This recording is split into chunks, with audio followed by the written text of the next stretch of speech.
Charter of demands کے ساتھ charter of demands ایک سیپریٹ چیز ہوتی ہے. اس کے ساتھ بہت ساری چیزیں جس طرح ابھی پولیٹیکل پریزنرز ہمارے اڈیالہ جیل میں بھی ہیں, جیلم جیل میں بھی ہیں, آپ کے اللہ بھلا کرے کوٹ لکھپت میں بھی ہیں, وہ سیپریٹلی آئے گی.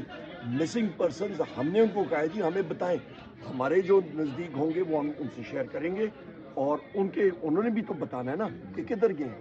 ابھی فرض مال میں اپنی اگزامپل دیتا ہوں, میرے کئی ساتھی جو تھے, میرے ملازمین جو تھے, میرے اسٹاف کے لوگ, وہ 4 لوگ وہ تقریباً 4 دن غائب رہے. تو وہ کدھر گئے تھے؟ جنہوں نے رکھا تھا انہوں نے پیدا کیے, پیدا نہیں ہوا تھا وہاں پہ. جو کمرے میں ہوا تھا, تو کمرے میں آپ کو پتہ ہے کہ ہر ایک شخص جو ہم لوگ موجود ہیں, ہمارے 2 فرشتے ہیں اور ایڈیشنل فرشتے بھی بیٹھے. ایک سیکٹری ہوتا ہے نا, امید ہے پھر آپ کو امید ہے ہم لوگ وہاں پہ جائیں گے تو پتہ لگے. جی ابھی ہمیں بتائیں گے کب ہماری تو آپ کو امید ہے سر؟ آزادانہ ماحول میں آپریٹو ورڈ ہم نے بار ہم نے استعمال کیا.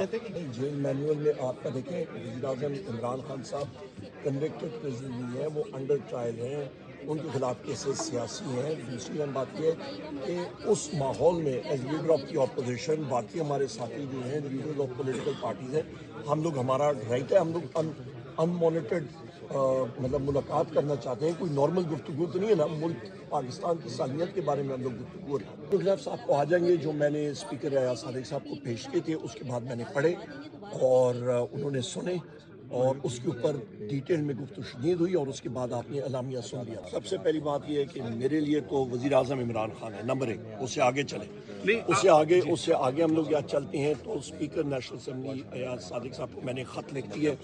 شبلی فراز صاحب ہمارے leader of the opposition senate میں, انہوں نے چیئرمین سینٹ یوسف رضا گیلانی صاحب کو خط لکھ دی ہے کہ کمیٹیز, پارلیمنٹری کمیٹیز جو ہیں آپ کی, وہ فارم کرنی چاہیے کہ آپ کی چیف الیکشن کمشنر اور ممبران کی تقرری کے لیے جلد از جلد ہو. حکومت نے ابھی تک اپروچ نہیں کیا, ہم نے پہل کیا کہ یہ جلد از جلد ہونے چاہیے. ابھی تک تو وہ سٹینڈ کرتی ہے. دیکھیں, جو ڈیسیجن وزیر اعظم عمران خان صاحب کا ہے وہ صرف وزیر اعظم عمران خان صاحب ہی چینج کر سکتے ہیں. اس پہ اتھارٹی نہ میری نہ کسی اور کی ہے یہاں پہ. بہت شکریہ. القادر ٹرسٹ کیس جو ہے وہ کیس ہی بونڈ ہے, مطلب نہیں, وہ ماحول کو چھوڑیں, میں آپ کو اس کے فیکٹس بتاتا ہوں. آپ کا وہ جو پیسہ ہے وہ برطانیہ کی نیشنل کرائم ایجنسی اور پاکستان کے ایک بزنس مین کے درمیان معاہدہ ہوا. انہوں نے کہا یہ معاہدہ سیکرٹ رہنا چاہیے. پیسہ پاکستان کے سپریم کورٹ کے اکاؤنٹ میں آیا ہے, اتر پردیش کے سپریم کورٹ کے اکاؤنٹ میں نہیں گیا, اور وہ پیسہ پاکستان کی ٹریجری میں گیا ہے.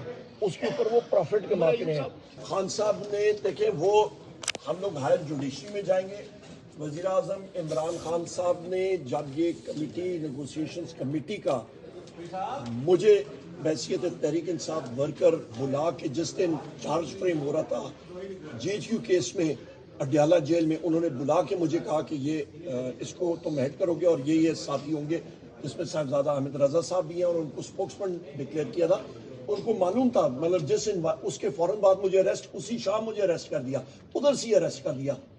تو پھر بھی یہ جاری ہے نیگوسیشنز.